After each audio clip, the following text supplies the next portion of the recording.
नमस्कार। कान्तिपुर समाचारमा आज भागभण्डा पुर्याउन संसदीय समिति नै थप गर्ने दलहरूको तयारी। भदौभित्रै परिचय पत्र नवीकरण नगर्नेको सामाजिक सुरक्षा भत्ता रोकिने, इन्जिनियरिङ अध्ययन संस्थान स्नातक तहको परीक्षा प्रभावित भएको समाचार पनि हामीसँग छ।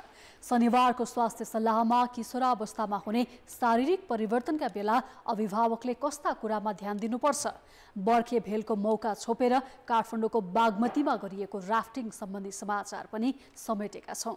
यो साता सम्पदा भ्रमण गराउन तपाईहरूलाई लैजानेछौं ललितपुरको हरिसिद्धितर्फ।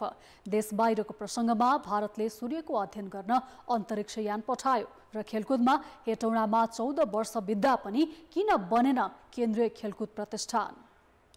सुरु गरौं आजका मुख्य समाचार। आफ्नै प्रतिबद्धता विपरीत प्रधानमन्त्री दाहाल औपचारिक कार्यक्रममै अल्मलिँदा जनताका मुद्दा ओझेलमा, नागरिकमा देखिएन उत्साह, लगानीको वातावरण नबनेको निजी क्षेत्रको गुनासो। मध्य प्रदेशमा अनियमितता छानबिनका लागि 6 वर्षमा 5 संसदीय समिति गठन, समितिका काममा सरकारकै असहयोग, अख्तियारले देखायो चासो। लम्पी स्किन महामारीबाट क्षति बेहोरेका किसानले अझै पाएनन् राहत, प्रधानमन्त्रीको निर्देशन कागजमै सीमित, संक्रमित पशुलाई खोप लगाउन बजेटको समेत अभाव। सूर्यको अनुसन्धानका लागि भारतले गर्यो अन्तरिक्ष यान प्रक्षेपण, 4 महिनामा 15 लाख किलोमिटर यात्रा गर्ने, अन्तरिक्षको मौसम पनि अनुसन्धानको लक्ष्य। र एसिया कपमा चिर प्रतिद्वन्दी भारत र पाकिस्तान बीचको खेल जारी, भारतले दियो 267 रनको चुनौती, शाहिन अफ्रिदीले लिए 4 विकेट।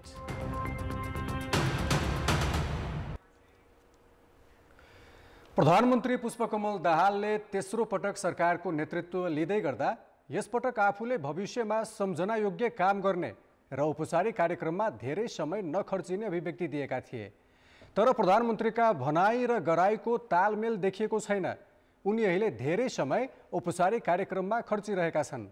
सुशासन र जनजीविकाका विषयलाई प्राथमिकतामा राखेको र त्यसलाई अघि बढाएको दाबी गर्ने दाहाल सरकारसँग नागरिक भने सन्तुष्ट देखिएका छैनन्। आफू नेतृत्वको नेकपा माओवादी केन्द्रको 3 महिने अभियान सुरु गर्ने क्रममा शनिबार मात्रै प्रधानमन्त्री पुष्पकमल दाहालले सरकारले ऐतिहासिक काम गरिरहेको दाबी गरे। वर्तमान सरकारले गरेका लोकप्रिय र जनमुखी कामहरू बारेमा आम पार्टी पङ्क्ति र जनतामा व्यवस्थित प्रचार गर्न नसक्दा भ्रमपूर्ण प्रचार गर्नेहरूले ठाउँ पाएकोले सरकारबाट भएका कामहरूलाई एकीकृत माध्यमबाट जनताका बीचमा पुर्याउन सिङ्गो पार्टी एकजुट भएर लाग्न जरुरी छ र यो अभियानले त्यो कार्यभार पनि पूरा गर्नेछ। प्रधानमन्त्रीले देशका सबै क्षेत्र चुस्त छ भनेर दाबी गरिरहँदा संघीय संसदलाई काम दिन सकेका छैनन्। जनता कस्ता समस्यासँग जुधिरहेका छन् भन्ने भेउ समेत उनले पाएका छैनन्। दाहाल प्रधानमन्त्री भएपछि संघीय संसदले एउटा मात्र कानुन बनाएको छ। संघीयता कार्यान्वयनसँग सम्बन्धित संघीय निजामती, संघीय शिक्षा जस्ता कानुन प्राथमिकतामा परेका छैनन्। सरकारले आफ्नो न्यूनतम साझा कार्यक्रममा 6 महिनाभित्र अर्थात् यही भदौसम्म कार्यान्वयनमा लैजाने भनेको प्रहरी समायोजनसँग सम्बन्धित कानुन कार्यान्वयनमै गएको छैन। प्रदेश सरकारहरूले सङ्घमाथि दबाव बढाउँदै लगेका छन्।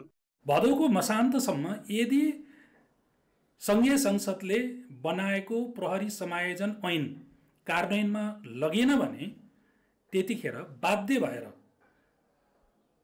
यो संघीयता कार्यान्वयनको निम्ति या यो संविधानको रक्षाको निम्ति प्रदेशका सबै आन्तरिक मामिला गृह मन्त्रालयका मन्त्रीहरू हामी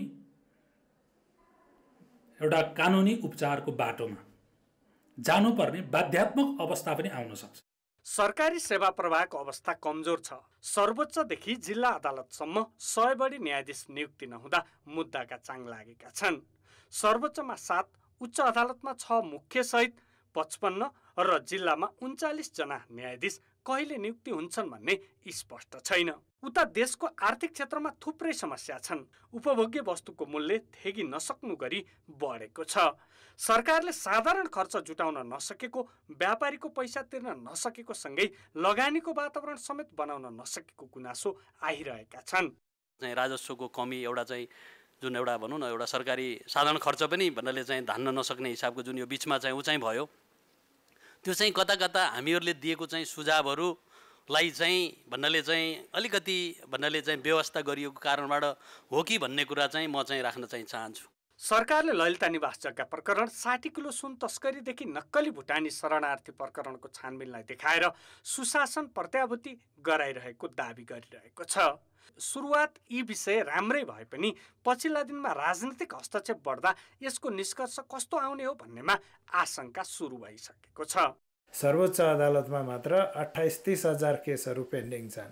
कसले न्याय गर्ने हो? त्यस्तै गरेर हामीले देख्दछौँ संवैधानिक अङ्गहरूले काम गर्न सकेको छैन। यो संसद उत्पादन एउटा यसको के त भन्यो भने हिसाब देखाउनलाई गाह्रो हुन्छ।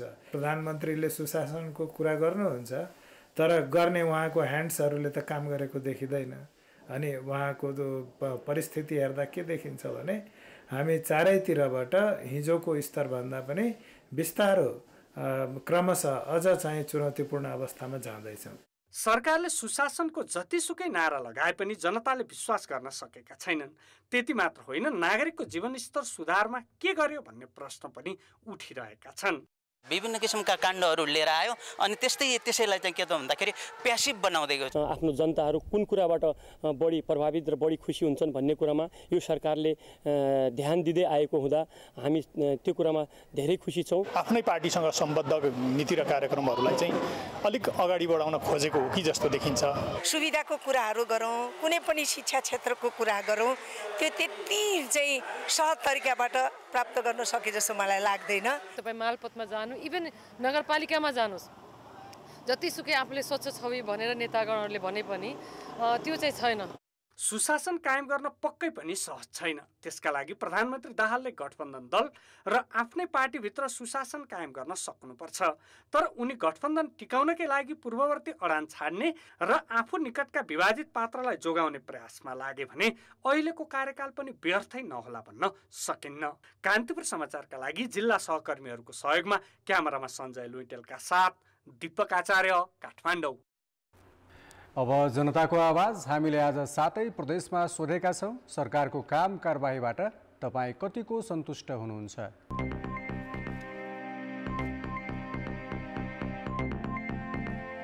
देशमा दुई थरीको कानुन हुन सक्दैन, सबैलाई समान तरिकाको कानुनको व्यवस्था गरेको छ भन्ने अनुभूति भइरहेछ। कतै रुमलिएको हो कि कतै अलमलिएको जस्तो चाहिँ भान भएको छ। सुनकाण्डहरू हेर्नुहोस्, ठुला ठुला तस्करहरू हेर्नुहोस्, भुटानी शरणार्थी हेर्नुहोस्, ललिता निवास हेर्नुहोस्, अहिलेको सरकारले कहाँ के गर्यो त? भ्रष्टाचार मात्रै गर्यो। हराएको जग्गाहरू, सरकारको सम्पत्तिहरू सबै अब खोजीकारी भइरहेछ। सरकारलाई कसरी लामो समयसम्म टिकाउने भन्ने चाहिँ अलिकति त्यस्तो खालको आशय हामीले बुझिरहेछौँ। सरकारले हामीमा युवालाई रोजगार दिनुपर्ने हो, दिएन सकेको छैन भन्ने गुनासाहरू गाउँ गाउँमा छ। भ्रष्टाचारको जुन चाहिँ फाइलहरू खोलिरहनु भएको छ त्यो चाहिँ हामीहरूलाई राम्रै लागेको छ। फौजदारी मुद्दा लागेकाहरूलाई पनि छुटाएर आफू टिक्ने मात्रै काम गरेको छ। भनिएको हुन्छ नि, मतलब घुस लिने दिने दुवै देशका शत्रु हुन्, तर त्यो चाहिँ लेखाइमा मात्रै छ अहिलेसम्म। यो सरकारले अहिले हेर्दा भनेको जनताको जीवनस्तर उकासिने खालको काममा केही पनि चासो नदेखेको देखियो। वाणिज्यमा तिर्नै पर्यो, घरेलुमा तिर्नै पर्यो, अब नगरपालिकामा पनि दर्ता गर्नुपर्छ भनेर पनि खबर आइरहेछ, लेटर पनि आइरहेछ।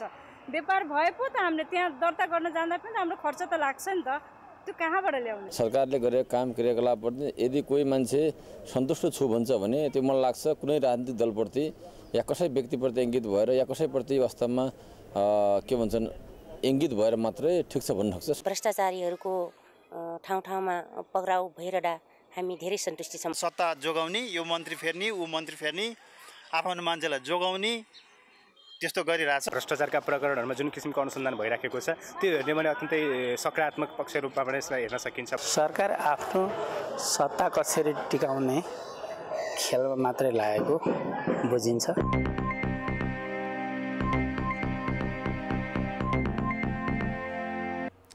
मध्य प्रदेश सरकार स्थापनाको 6 वर्षमा आर्थिक अनियमितता छानबिनका लागि 5वटा संसदीय विशेष छानबिन समिति गठन भए।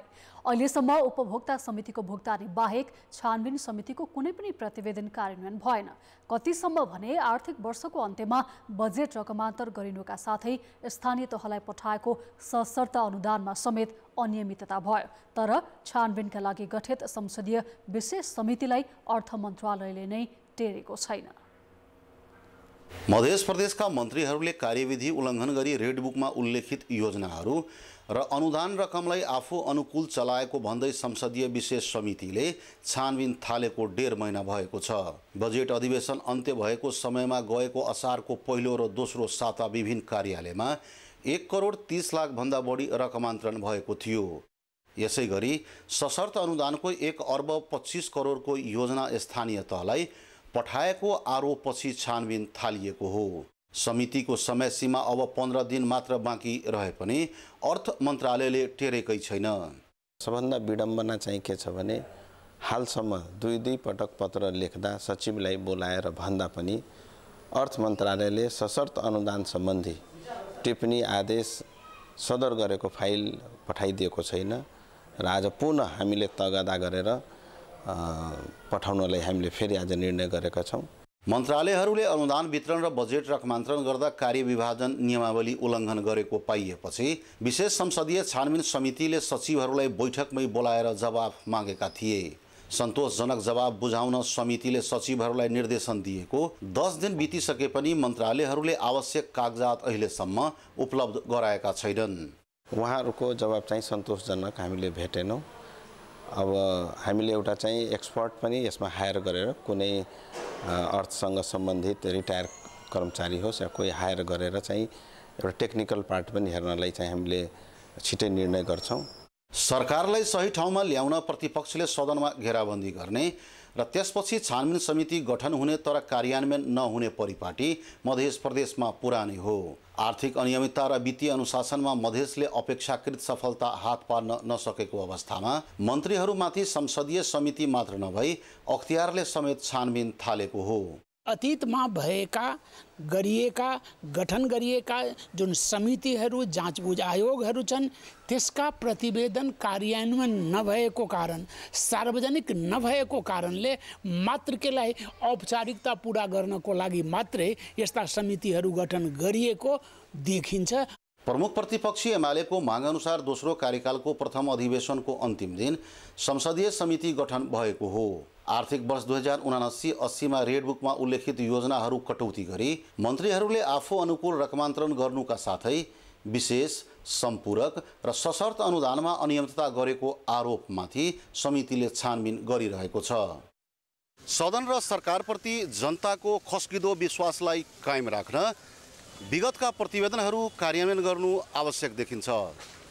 कान्तिपुर समाचारका लागि क्यामेरामा बिर्खेश यादवका साथ अनिल मिश्र, जनकपुर धाम, धनुषा।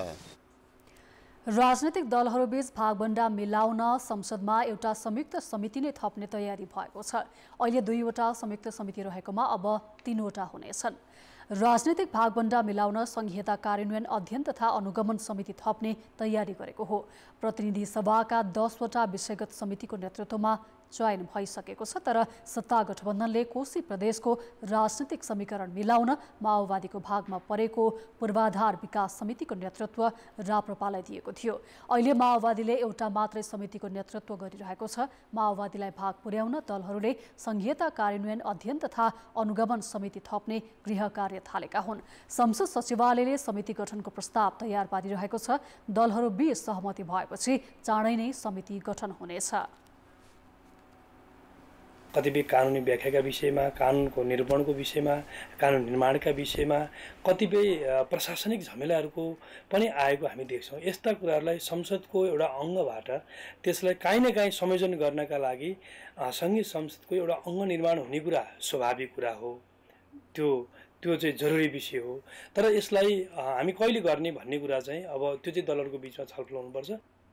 अहिले संसदीय सुनवाई समिति र राज्यका निर्देशक सिद्धान्त, नीति र दायित्वको कार्यान्वयन, अनुगमन तथा मूल्याङ्कन गरी 2वटा संयुक्त समिति छन्। काङ्ग्रेसले संसदीय सुनवाई समितिको र एमालेले राज्यको निर्देशक सिद्धान्त समितिको नेतृत्व गर्ने सहमति छ। यो सँगै अब थपिने संघीयता कार्यान्वयन सम्बन्धी समितिको नेतृत्व माओवादीलाई दिइने र एकैपटक नेतृत्व चयन हुने काङ्ग्रेसका प्रमुख सचेतक रमेश लेखकको भनाइ छ। नयाँ समितिले संघीयताको मर्म र भावना अनुरूप काम भए नभएको अनुगमन गर्ने, कानुनी अडचन फुकाउन सुझाव दिने लगायतका काम गर्नेछ। अब जनमतको अन्तिम परिणाम। जनमतमा हिजो हाम्रो प्रश्न थियो, अत्यावश्यक सेवाका क्षेत्रमा पटक पटक आन्दोलन हुनुलाई के भन्ने? ए व्यवस्थापकीय अक्षमता, बी सेवाप्रतिको गैर जिम्मेवारपन र सी कर्मचारीको बाध्यता। जनमतको अन्तिम परिणाम यस्तो छ: ए व्यवस्थापकीय अक्षमतामा 41%, बी सेवाप्रतिको गैर जिम्मेवारपनमा 52% र सी कर्मचारीको बाध्यतामा मात्र 7%। अब आजको प्रश्न। जनमत हाम्रो प्रश्न छ: संसदीय समिति थप गर्ने तयारीलाई के भन्ने? ए खर्च बढाउने मेलो, बी भागबण्डाको राजनीति र सी आवश्यक भएर।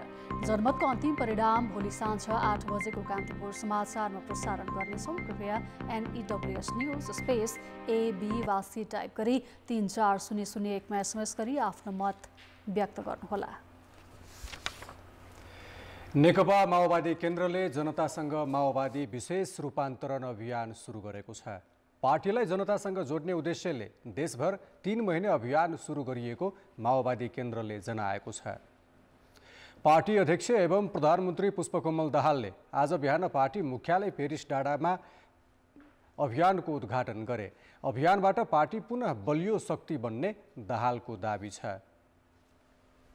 एक ढिक्का भएर अगाडि बढ्ने हो भने हाम्रा अगाडि खडा भएका सबै चुनौतीहरूको सामना गर्न सकिन्छ र पार्टीलाई देशकै बलियो र भरोसा योग्य पार्टीका रूपमा रूपान्तरण गर्न सकिन्छ। समाजवादको आधार तयार पार्ने नयाँ चरणको आन्दोलनको नेतृत्व लिन पार्टीलाई सक्षम बनाउने अठोटका साथ यो अभियानले सफलता प्राप्त गर्ने मैले विश्वास लिएको छु। गत साउन तेस्रो साता बसेको माओवादी केन्द्रको केन्द्रीय समितिको चौथो पूर्ण बैठकले पार्टी र सरकारको सन्देश घर घरमा पुर्याउने उद्देश्य सहित अभियान सञ्चालन गर्ने निर्णय गरेको थियो। अभियानका क्रममा 3 महिनासम्म माओवादी केन्द्रका सबै नेता जनताका घर घरमा पुग्नेछन्। माओवादी आन्दोलनले प्राप्त गरेका महत्त्वपूर्ण उपलब्धि यिनीहरूको चाहिँ भनौँ न सकारात्मक सन्देश जनतामा पुर्याउने र हाम्रो चाहिँ पार्टीलाई थप व्यवस्थित र मजबुत बनाउने। पार्टी अध्यक्षदेखि सबै नेताहरूलाई 3 महिनाका लागि वडाको जिम्मेवारी दिइएको छ। यो अवधिमा सबै नेताहरू आफूले जिम्मेवारी पाएको वडाका प्रत्येक घरमा पुगेर सरकार र पार्टीका बारेमा छलफल गर्नेछन्। माओवादी केन्द्रले यो अभियान मार्फत न्यूनतम 25 लाख मतदातासँग प्रत्यक्ष भेटघाट गरी सुशासन, समृद्धि र सामाजिक न्यायको क्षेत्रमा गरेका सरकारले गरेका कामबारे जानकारी गराइने जनाएको छ। यसमार्फत पार्टी सदस्यता सङ्ख्या 8 लाख पुर्याउने लक्ष्य माओवादीको छ। नेकपा एमालेका अध्यक्ष केपी शर्मा ओलीले कांग्रेस र माओवादी केन्द्रले 10 वटा पार्टी मिलाएर गठबन्धन बनाए पनि देश चलाउन नसक्ने ठोकुवा गरेका छन्। एमाले लुम्बिनी प्रदेश स्तरीय अधिवेशनको उद्घाटन गर्दै अध्यक्ष ओलीले वर्तमान गठबन्धन सरकारले देशलाई सङ्कटमा पुर्याएको आरोप लगाए। उनले मिसन 84 एमाले एक्लैले 3 तहमा बहुमत ल्याउने अभियान भएको दाबी समेत गरे। भन्ने होइन, अरू सबै मिले केही छैन, तर नेकपा एमाले एक्लैको बहुमतको सरकार हुनुपर्छ। हामी त्यस अभियानमा लागेका हौँ, मिसन 84 भनेको, र त्यो कुरा सम्भव छ। त्यसका निम्ति हामी सदस्यता विस्तार गर्छौँ, सङ्गठन विस्तार गर्छौँ। मुलुक प्रदेश संरक्षणमा गएपछि एमाले पहिलोपटक प्रदेश अधिवेशन गरेको हो। अधिवेशनले नयाँ नेतृत्व चयन गर्नेछ। असोज 22 भित्र सबै प्रदेशको अधिवेशन गरिसक्ने तालिका छ। प्रदेश अध्यक्षलाई एमाले पोलिट ब्युरो सदस्य सरह मानेकाले केन्द्रीय सदस्यहरू पनि अध्यक्ष बन्ने प्रतिस्पर्धामा छन्। सभामुख देवराज घिमिरेले शक्ति राष्ट्र अमेरिका र चीनले अघि सारेका MCC र BRI परियोजनाबाट नेपालले लाभ लिन सक्नुपर्ने बताएका छन्। काठमाडौँमा आज आयोजित एक कार्यक्रममा सभामुख घिमिरेले अमेरिकाको आर्थिक सहयोग परियोजना MCC र चीनको बेल्ट एन्ड रोड इनिसिएटिभ BRIबाट राष्ट्रियतालाई पहिलो प्राथमिकता दिएर लाभ लिनुपर्ने बताएका हुन्। MCC प्रोग्राम अन्तर्गत कार्यक्रमहरू विस्तार गरेर नेपाल वा नेपाल जस्ता प्रभावित परेका मुलुकहरूलाई सहयोग गर्ने कोसिसहरू गरिरहेको देखिएको छ। त्यसरी नै BRI प्रोग्राम अन्तर्गत belt and road initiative programme अन्तर्गत पुरानो सिल्क रोडहरूलाई कनेक्टिभिटीमा ल्याउने, जनताहरूको जीवनलाई सरल बनाउने र त्यस्ता मुलुकहरूलाई सहयोग गर्ने ढङ्गबाट चीनले प्रोग्रामहरू लिएर आइरहेको छ। नेपाल यी दुईटै प्रोग्रामहरूबाट नेपाली जनताको हितमा कसरी जान सक्छ? सभामुख घिमिरेले विकास परियोजना दिने विषयमा अमेरिका र चीन प्रतिस्पर्धामा रहेकाले सरकार र राजनीतिक दलहरूले गम्भीरता लिनुपर्ने बताए। उनले यस्ता विषयमा जनतालाई पनि जानकारी दिन सुझाव दिए। त्रिभुवन विश्वविद्यालय इन्जिनियरिङ अध्ययन संस्थानले स्नातक तहको परीक्षा 5 दिन पछि सारेको छ। स्वतन्त्र विद्यार्थी युनियनको आग्रहमा संस्थानले भोलिदेखि हुने भनिएको परीक्षा 5 दिन पर सारेको हो। संस्थानले आन्दोलनरत विद्यार्थी र सोभियुका पदाधिकारीसँग छलफल गरी भदौ 17 गतेदेखि हुने भनिएको परीक्षा 22 गतेदेखि सञ्चालन गर्ने गरी नयाँ परीक्षा तालिका प्रकाशित गरेको सहायक डिन प्राध्यापक सुरज लामिछानेले बताए। विद्यार्थीको आन्दोलनका कारण इन्जिनियरिङको स्नातक तहको प्रवेश परीक्षा पनि प्रभावित भएको छ। संस्थानले भदौ 25 गतेदेखि लिने भनिएको प्रवेश परीक्षा अनिश्चितकालका लागि स्थगित गरेपछि आवेदन फारम भरेका 8000 भन्दा बढी विद्यार्थी अन्योलमा परेका छन्। प्रवेश परीक्षा कहिले हुन्छ भन्ने यकिन नभएको सहायक डिन लामिछानेले बताए। संस्थानले स्नातक तहको शुल्क वृद्धि गरेपछि विद्यार्थीले आन्दोलन गर्दा परीक्षा तालिका प्रभावित भएको हो। काठमाडौँको सभ्यतासँग जोडिएको बागमती नदी बढ्दो जनसङ्ख्या, अनियन्त्रित सहरीकरण र अव्यवस्थित ढल तथा फोहोर मैलाका कारण प्रदूषित छ। 2051 सालमा पशुपति क्षेत्र वातावरण सुधार कार्यक्रम र 2064 पछि अधिकार सम्पन्न बागमती सभ्यता एकीकृत विकास समिति बनाएर काम गर्दै आए पनि बागमतीको अवस्था उस्तै छ। अझ हरेक साता विभिन्न समूहले सफाई अभियान समेत सञ्चालन गर्ने गरेका छन्। हिउँदमा ढलमा परिणत हुने बागमती बर्खामा भने नदी जस्तै देखिन्छ। यही मौका छोपेर उपत्यकाका स्थानीय तहहरूले राफ्टिङ गर्ने गरेका छन्। बागमती सभ्यता बचाउन सरकारले 2051मा पशुपति क्षेत्र वातावरण सुधार कार्यान्वयन तथा अनुगमन समिति गठन गर्यो, जसलाई विभिन्न समयमा परिमार्जन गर्दै 2064मा अधिकार सम्पन्न बागमती सभ्यता एकीकृत विकास समिति बनाइएको छ। त्यस यता बागमती सुधारकै नाममा 28 वर्षमा 31 अर्ब रुपैयाँ भन्दा बढी खर्च भइसकेको छ। 2067मा सरकारले बागमती एक्सन प्लान समेत बनायो। त्यसबाहेक सरकारी तथा गैर सरकारी संस्थाको पहलमा 2070देखि सुरु भएको बागमती सरसफाइ अभियान अहिले पनि जारी छ। यी अभियानबाट केही उपलब्धि भए पनि बागमतीको प्रदूषण उस्तै छ। यो बागमती भनेकोलाई मानव सडक अधिकार दिनुपर्छ र बागमतीलाई नाला होइन कि नदीकै स्वरूपमा राख्नुपर्छ। त्यो भए भने बागमती सभ्यता जोगिन्छ, बागमती नदी जोगिन्छ। जसरी चाहिँ यसलाई नालामा परिणत गर्न खोजिँदैछ त्यो सरासर गलत छ। ढल मिसाउने क्रम नरोकिँदा हिउँदमा बागमती अस्तित्वविहीन बन्छ, तर वर्षाको बेलले नदीका फोहोर बढारिन्छन् र केही साता बागमतीको वास्तविक स्वरूप देखिन्छ। यही मौका छोपेर विगतका वर्ष चाहिँ यस पटक पनि काठमाडौँका 11वटा स्थानीय तहले र्याफ्टिङको आयोजना गरे। बागमतीको जुन सभ्यताको छ कुराहरू छन्, बागमतीमा जुन यो चाहिँ अब डे बाई डे यो खोलाहरू चाहिँ अब पोल्युटेड हुँदै गइरहेको छ र बागमती सरसफाइ पनि हुने र यहाँ चाहिँ यो साहसी खेल र्याफ्टिङको माध्यमबाट पर्यटन प्रबन्धन गर्न सकिन्छ भन्ने चाहिँ हामीले विश्वास लिएर यो कार्यक्रम आयोजना गरेका छौँ। काठमाडौँको सुन्दरी जलबाट बिहान 9:15 बजे 40वटा र्याफ्टिङको जलयात्रा सुरु गरिएको थियो। सुन्दरी जलदेखि चोबारसम्म 25 किलोमिटर यात्रा तय गरिएको भए पनि सबैले त्यो दूरी पार गर्न सकेनन्। कति ठाउँमा फोहोर एकदमै धेरै छ, त्यसलाई सुधार्नुपर्ने हुन्छ। अर्को ठाउँमा कतिपय ठाउँमा पानीको उसहरूले पनि पुग्दैन। सबभन्दा मेन चाहिँ एकदमै धेरै गाह्रो चाहिँ डुङ्गाहरू हामीले चाहिँ 6-7 ठाउँमा चाहिँ एकदम बोकेर काँधमा बोकेर ल्याउनुपर्छ। सायद यस्तो थाहा होला भन्ने भए त कतिजना आउनु पनि हुने थिएन होला। सबैभन्दा सकारात्मक रूपमा चाहिँ मैले यो अभियान लिएको छु। जस्तो यसले हाम्रो एडभेन्चर टुरिज्मको मात्रै कुरा गर्दैन, यसले बागमती यो सभ्यता जुन नदी छ यो नदीको सरसफाइलाई पनि एउटा सकारात्मक सन्देश दिन्छ।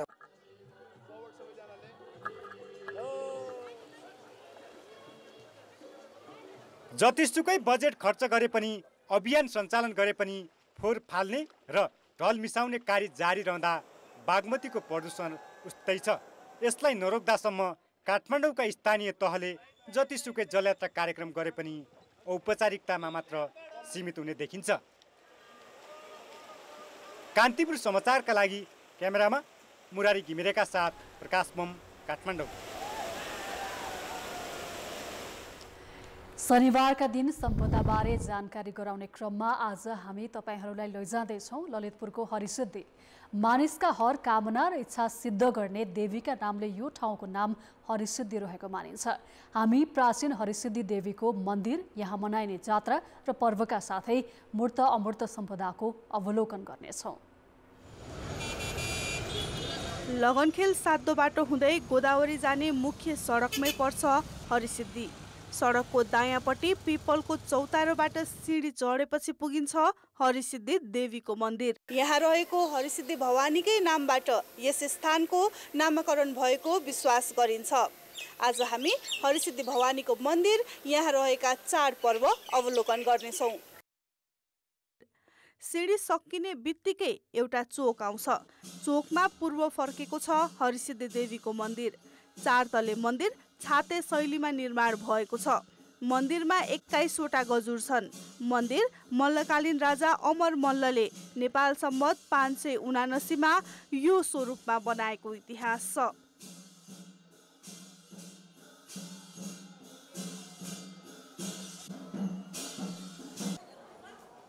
मन्दिरसँगै जोडिएको छ सत्तल, जहाँ बसेर जात्रा पर्व तथा पूजाआजाका विषयमा देवगणहरूले छलफल गर्छन्। मन्दिरको पहिलो तलामा अवस्थित छन् हरिसिद्धि देवी, जसलाई शिव पार्वतीको आदि शक्तिका रूपमा पूजिन्छ। देवीको कुनै प्रतिमूर्ति छैन। मन्दिर प्राङ्गणमै छ ऐतिहासिक पोखरी, जुन पोखरीलाई स्थानीयले देवपुखु भन्छन्। यो मौलिक पोखरी पुनर्निर्माण पछि भने स्विमिङ पुल जस्तो देखिएको छ।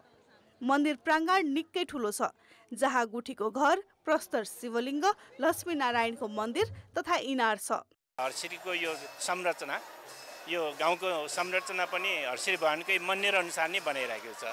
जस्तै 4 तला हर्सिरी भवानीको, त्यसै नै 4 वटा टोलहरू, अनि 4 वटा ढोकाहरू, 4 वटा गुठीहरू र 4 वटा गणेश, यो किसिमबाट यो स्थापित गरेर व्यवस्थित गरिरहेको थियो। हामी यहाँ आइपुग्दा देवपुखु जात्रा अवलोकन गर्ने अवसर जुर्यो। यो जात्रा प्रत्येक वर्ष गाई जात्राको भोलिपल्ट भाद्र कृष्ण द्वितीयाका दिन मनाइदो रहेछ। मन्दिरको प्राङ्गणमा रहेको ऐतिहासिक पोखरीमा गोसाईकुण्डको पानी आउने विश्वास रहेकाले यहाँ स्नान तथा पौडी खेलेर यो जात्रा मनाइन्छ। सबैभन्दा पहिले मन्दिरका देवगणहरूले पौडी खेल्छन्। त्यसपछि मन्दिरकै बाजा खलका सदस्यहरू पौडिन्छन्। त्यसपछि राँगाको टाउको बोकेर एक व्यक्ति पोखरीमा पस्छन्। अनि यहाँको 29 जना देवगणहरू सबैले त्यहाँ जल विहार गरेर त्यो नुहाएपछि यहाँ हर्सिरीवासीहरू सबैले यो जल छर्केर शुद्धताको शुद्ध भएको ठानिन्छ। त्यसैले पहिलेदेखि नै यो आजको दिनमा चल्दै आएको हो। भगवतीका रूपमा पूजिने हरिसिद्धि देवीले पानी मुनि गएर महिषासुरको वध गरेको कथन देखाउन खोजेको बुझिन्छ। अन्त्यमा यहाँका स्थानीयले स्नान गर्नुका साथै पौडी खेल्छन्। हरिसिद्धि मन्दिरमा यमरी पूर्णिमा र फागु पूर्णिमा गरी वर्षको 2 पटक हरिसिद्धि नाच हुने गरेको छ, जुन नाचलाई नेपालको प्राचीन नाच मध्ये एक मानिन्छ। हरिसिद्धि देवीको पूजा आराधना र नृत्य सञ्चालनका लागि 29 जना देवगण खटिन्छन्। कान्तिपुर समाचारका लागि क्यामेरामा सुरज खड्काका साथ सृजना बास्तोला, ललितपुर।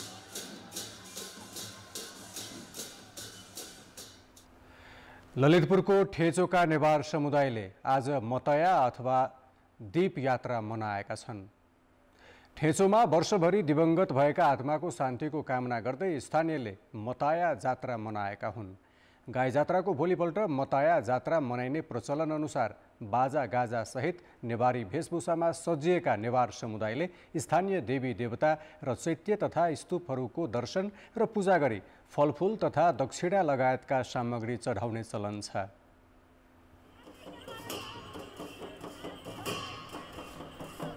घरमा मान्छे बितिरहेको हुन्छ, त्यो सधैँ सम्झिरहनु भन्दा पनि उहाँहरूको आत्मालाई पनि शान्ति मिल्ने र घर परिवारले पनि एउटा चाहिँ त्यसलाई सम्झिरहनु नपर्ने गरी एउटा दान धर्म दिएर उहाँले चाहिँ पुण्य दिने हिसाबले चाहिँ यो मतया जात्रा चाहिँ परम्परा चाहिँ मलाई मनाउँदै आयो।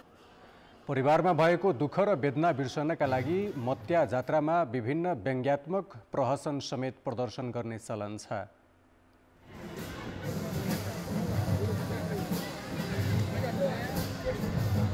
हाम्रो आज यो टोल छिमेक सबै मिलेर यो जात्रा मनाउँदाखेरि एकदम रमाइलो हुन्छ होइन। अनि पहिलादेखि चलिरहेको भएर हाम्रो अब पहिला गइसकेकोहरूको लागि पनि हाम्रो एउटा आस्थाको लागि यो जात्रा मनाउने गरेछ। पुण्य पनि प्राप्त हुन्छ र प्रत्येक मरेको घरबाट चाहिँ यसरी मट्या चाहिँ आउनुपर्छ भन्ने हाम्रो धारणा हो। जात्रामा सांस्कृतिक झाँकी र परम्परागत हाकु पटासीमा सजिएका महिलाको उपस्थिति बाक्लो देखिन्थ्यो।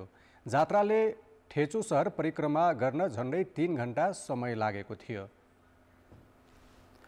अब शनिबारको स्वास्थ्य सल्लाह। किशोर अवस्थामा प्रवेश गरेपछि बालबालिकामा हुने शारीरिक परिवर्तनले मानसिक अवस्थालाई समेत प्रभावित गरिरहेको हुन्छ। परिवारमा घुलमिल नहुने, एक्लै बस्न मन पराउने, चिडचिडाहट हुने जस्ता स्वभाव देखिन थाल्छन्। कहिलेकाहीँ यस्ता स्वभाव समस्याकै रूपमा देखिन्छन्। किशोर अवस्थामा किन यस्तो हुन्छ भन्ने बारे कान्ति बाल अस्पतालका मनोचिकित्सक डाक्टर अमित झासँग सहकर्मी कृपाल गौतमले कुरा गरेका छन्। जन्मेदेखि 12 वर्षसम्म होइन, त्यो बेलामा बालबालिकाहरूले त्यति धेरै बुझ्नु हुँदैन, त्यति धेरै कसरी व्यवहारहरू गर्ने त्यो कुरा राम्रोसँग थाहा हुँदैन होइन।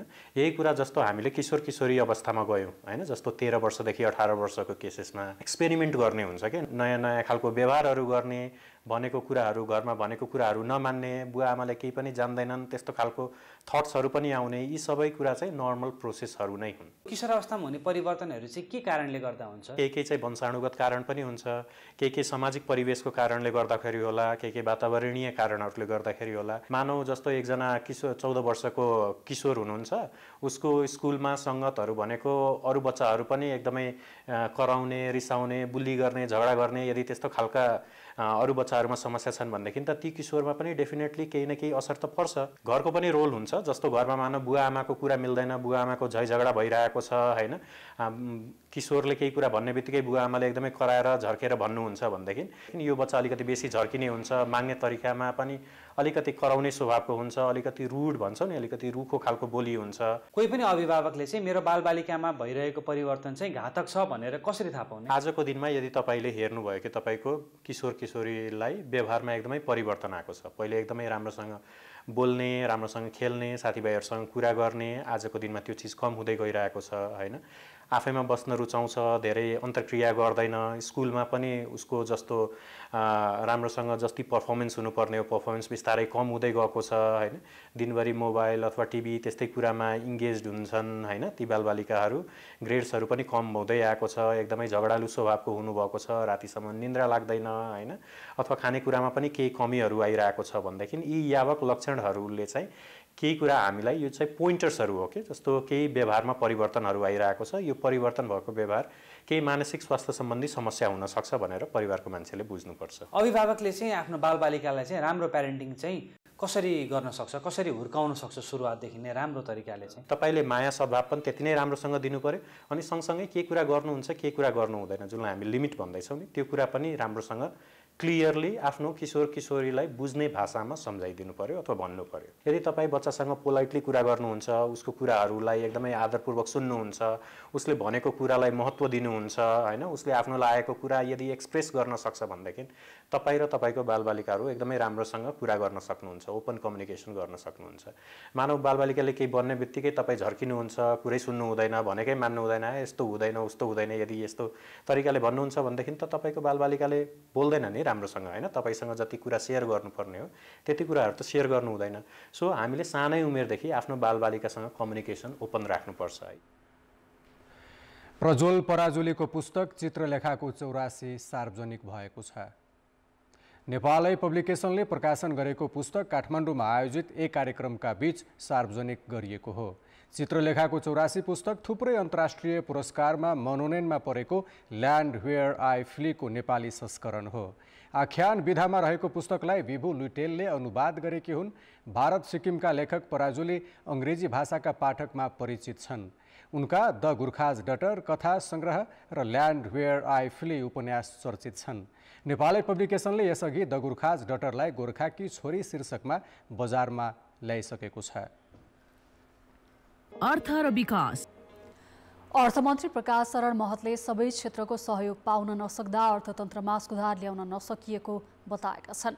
नेपाल आर्थिक पत्रकार समाज सेजनको 25औं वार्षिक साधारण सभाको आज काठमाडौँमा उद्घाटन गर्दै अर्थमन्त्री महतले देशको अर्थतन्त्र सुधारका लागि सरकारी निकायदेखि निजी क्षेत्रको समेत सहयोग आवश्यक हुने भए पनि अपेक्षित सहयोग पाउन नसकेको बताएका हुन्। उनले अर्थतन्त्रमा केही सकारात्मक सङ्केत देखिए पनि नकारात्मक मानसिकता हावी हुँदा जनतामा निराशा कायमै रहेको बताए।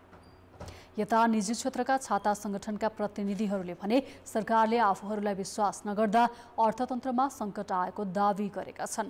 निजी क्षेत्रका माग र सुझावलाई व्यक्तिगत रूपमा नबुझ्न उनीहरूले सरकारलाई सुझाव दिएका छन्। सरकारले निर्माण व्यवसायीको 60 अर्ब रुपियाँ भुक्तान गर्न सकेको छैन भने ब्याङ्कको ब्याज दर पनि अपेक्षाकृत घट्न सकेको छैन। निजी क्षेत्रमा आशा जगाउन सरकारको नीति नै सुधार गर्नुपर्ने माग व्यवसायीको छ। मन्त्री परिषदको गत साउन 15मा बसेको बैठकले लम्पी स्किन रोगबाट किसानले भोगेको क्षतिबारे कृषि मन्त्रालयको प्रतिवेदनका आधारमा अर्को बैठकबाट क्षतिपूर्ति दिने निर्णय गर्यो। तर 1 महिना बित्दा पनि पीडित किसानले राहत पाउन सकेका छैनन्। दैनिक गोष्ठी उद्घाटन र पार्टीका कार्यक्रममै प्रधानमन्त्री व्यस्त रहँदा नागरिकका समस्यामा सरकारले ध्यानै दिएको छैन। लम्पी स्किन महामारीका कारण देशभर 52,000 पशु मरिसकेका छन् भने किसानका 1 खर्बभन्दा बढीको क्षति भयो। महामारीले सुदूरपश्चिम प्रदेशका धेरै किसानका गोठ रित्तिए। दूध र मासुको उत्पादन घट्यो। किसान नै विस्थापित हुँदा समेत सरकार उदासीन भएको भन्दै आलोचना भएपछि प्रधानमन्त्री पुष्पकमल दाहालले 15 साउनमा सर्वपक्षीय बैठक बोलाएर महामारी नियन्त्रण र किसानलाई राहत दिने सम्मका घोषणा गरे। भोलिपल्ट बसेको मन्त्रिपरिषद बैठकले पनि कृषि मन्त्रालयको प्रतिवेदनका आधारमा राहत दिने निर्णय गर्यो। तर प्रधानमन्त्रीको निर्देशन र घोषणा कागजमै सीमित छ। पुनर्स्थापना र राहतको पर्खाइमा बसेका किसान निराश छन्। भैँसी मरे, गोरु मरे, गाई मरे, सबै मर्दै सकिँदै गरेको एक सुको चाहिँ कोहीबाट राहत मिल्ने भन्ने कुरो छैन। गाई गोरु मरे भनौँ, अब जोत्न पाइएन, किसान छर्न पाइएन, किसानहरूले नै हेर्दैन। प्रधानमन्त्रीको निर्देशनपछि संघीय कृषि मन्त्रालयले यसै वर्ष 60 लाख पशुमा निशुल्क खोप लगाउने र महामारी नियन्त्रण गर्ने बताए पनि अहिलेसम्म बजेटकै जोहो हुन सकेको छैन। अन्तर्मन्त्रालय समन्वय नहुँदा रोग नियन्त्रण र राहतका कामले गति लिन सकेन। पशुहरूको उपचारकै निम्ति प्रयोग गर्नका लागि रहेको बजेट रहेछ, त्यो बजेटलाई प्रयोग गरौँ भनेर हामी अगाडि बढ्यौँ। त्यो प्रयोग गर्नका निम्ति एउटा प्रस्ताव बनाएर हामीले अर्थमा पठाएका छौँ। अर्थबाट त्यसको सहमति चाहिने भएको हुनाले त्यो सहमति अझै हामीले पाउन सकेका छैनौँ। त्यसले गर्दा त्यो चाहिँ बिचमा रोकिएको छ। राहतका लागि बनाइएको मापदण्ड अर्थ र गृह मन्त्रालयमा पुगेर थन्किएको छ। अहिलेसम्म 15 लाख पशु सङ्क्रमित मध्ये 13 लाख निको भइसकेको मन्त्रालयको दाबी छ। महामारी रोकथाममा भएको यो हेलचक्राइले फेरि अर्को लहर निम्तिने चिन्तामा किसान र पशु प्राविधिक छन्। कान्तिपुर समाचारका लागि जिल्ला संवाददाताहरूको सहयोगमा क्यामेरामा पशुपति बुढाथोकीका साथ सुमन पन्थ, काठमाडौँ। अब अन्तर्राष्ट्रिय समाचार।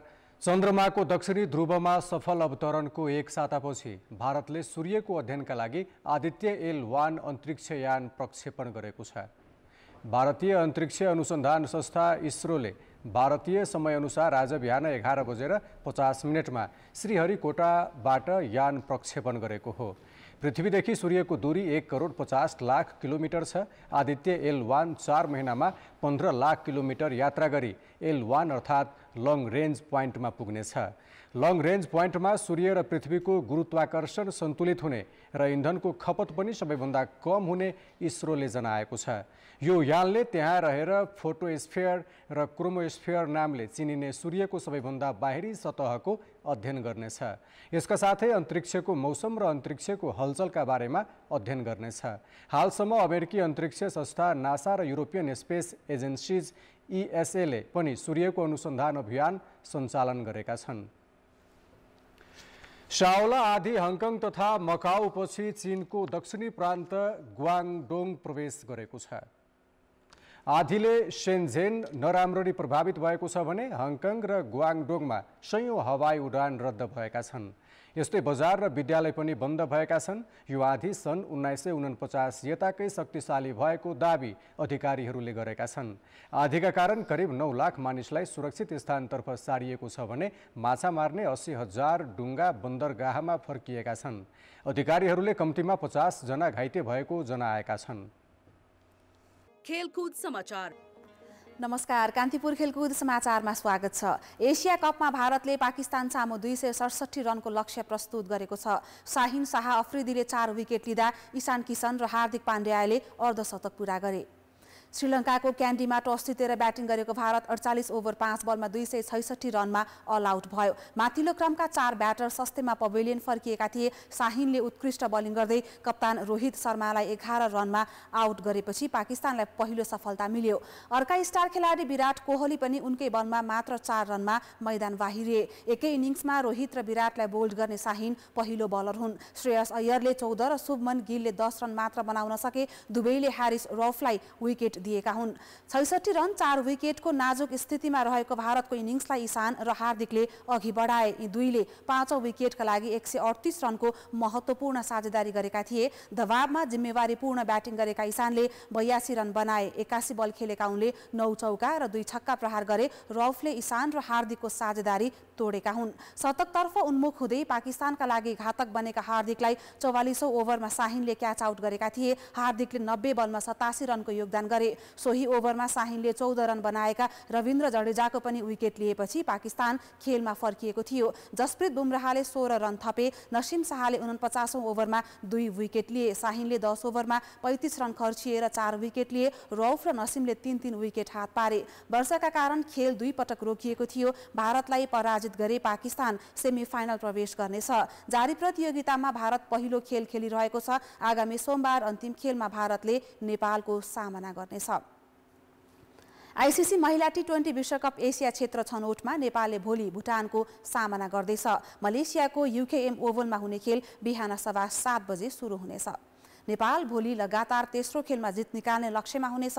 यसअघि नेपालले आयोजक मलेसिया र बहराइनलाई हराएको थियो। समूह एमा रहेको नेपाल 2 खेलबाट 4 अङ्क बनाउँदै दोस्रो स्थानमा छ। समान 4 अङ्क बनाएको युएई नेट रन रेटमा अगाडि रहँदै शीर्ष स्थानमा छ। 2 मध्ये 1 खेलमा हार बेहोरेको भुटानको 2 अङ्क छ। उसलाई पनि जितको आवश्यकता छ। तर विगतमा नेपालले भुटानसँग कहिले हारेको छैन। नेपाली टिमकी कप्तान रुबिना छेत्रीले अझै पनि ब्याटिङ सुधारका लागि काम गरिरहेको बताएकी छिन्। समूह विजेता बन्ने उद्देश्यका साथ अघि बढेकाले हरेक खेल महत्त्वपूर्ण हुने उनले बताइन्।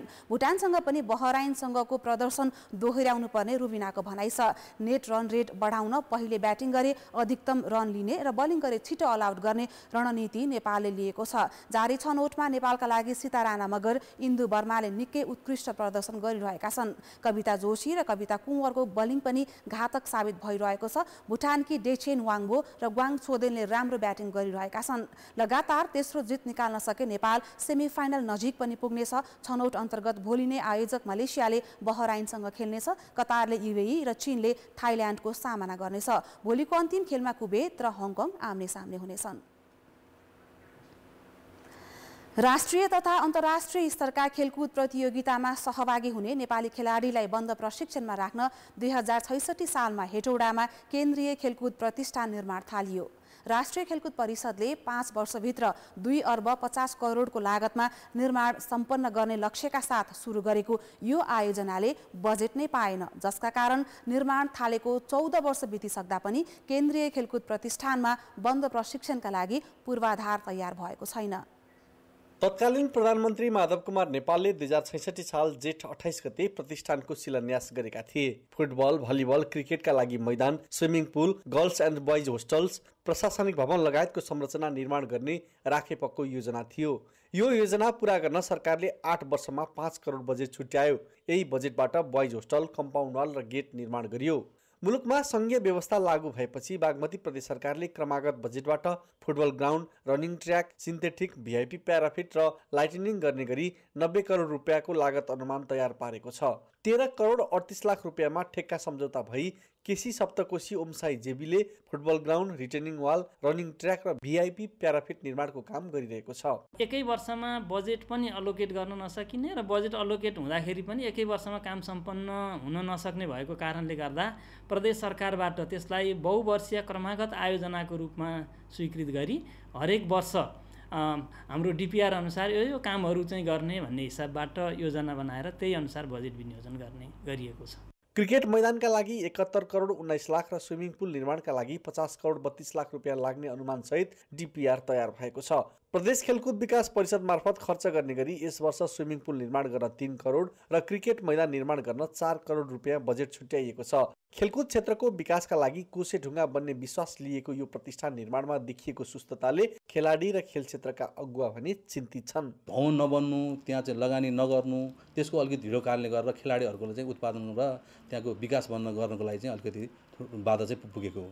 हेटौडा 6 गौरीटारमा 23 बिघा जमिनमा कबड हल, पौडी पोखरी, महिला तथा पुरुषको छुट्टा छुट्टै आवास कक्ष, रिक्रिएसन कक्ष, औषधि उपचार कक्ष र प्रशासनिक भवन निर्माण गर्ने बताइएको छ। कान्तिपुर समाचारका लागि क्यामेरामा सुजन पुडासाइनीका साथ बालकृष्ण अधिकारी, हेटौडा, मकवानपुर। खेलकुद समाचार अहिलेलाई यति नै। कान्तिपुर समाचार अहिलेलाई सकियो। कान्तिपुर टेलिभिजन हेर्दै गर्नुहोला। नमस्ते।